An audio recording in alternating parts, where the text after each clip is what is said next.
Souffrance au travail, management pathogène. J'ai connu la souffrance au travail. J'ai travaillé pendant plus de 6 ans dans une grosse entreprise où j'étais constamment dévalorisé par mon supérieur. Comme il occupait un poste important et qu'il était admiré par beaucoup, je pensais que ses critiques étaient justifiées. J'essayais de changer pour réussir à rentrer dans le moule, mais je ne me sentais pas à ma place, pas compétente.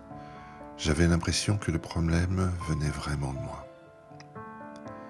Au départ, le mal-être est survenu par une baisse de motivation. J'avais de moins en moins envie d'aller au travail. Puis, je me suis mis à m'interroger. Est-ce que ce travail est vraiment fait pour moi? Ai-je vraiment choisi la bonne voie? Cela tournait en boucle dans ma tête et j'ai commencé à douter de ma propre valeur. Je me sentais nul, incapable de réussir quoi que ce soit. J'y pensais la nuit.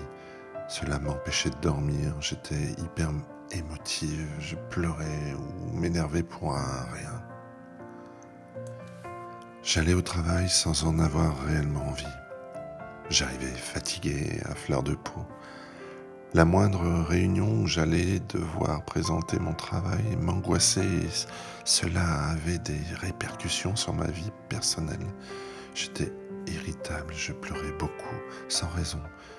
Cela a commencé à créer des tensions dans mon couple car j'étais tellement fatigué que je ne voulais plus rien faire en dehors.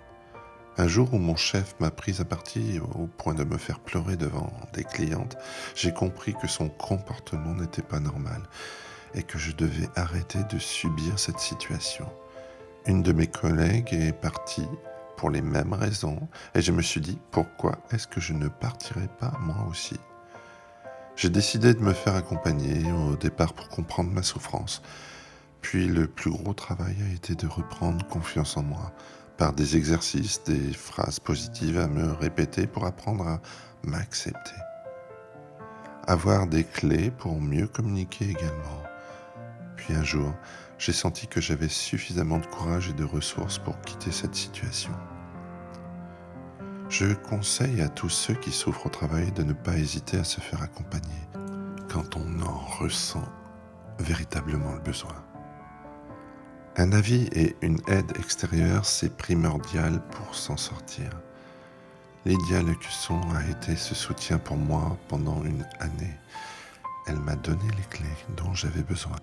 Puis les choses ont fait leur chemin dans ma tête jusqu'à ce que je sois prête à prendre mon courage à deux mains pour quitter mon emploi. Encore aujourd'hui, je fais des exercices qu'elle m'a donnés pour m'aider à prendre davantage confiance en moi. Et j'utilise ces conseils pour communiquer avec mon entourage de manière posée et bienveillante et d'avoir des relations beaucoup plus apaisées.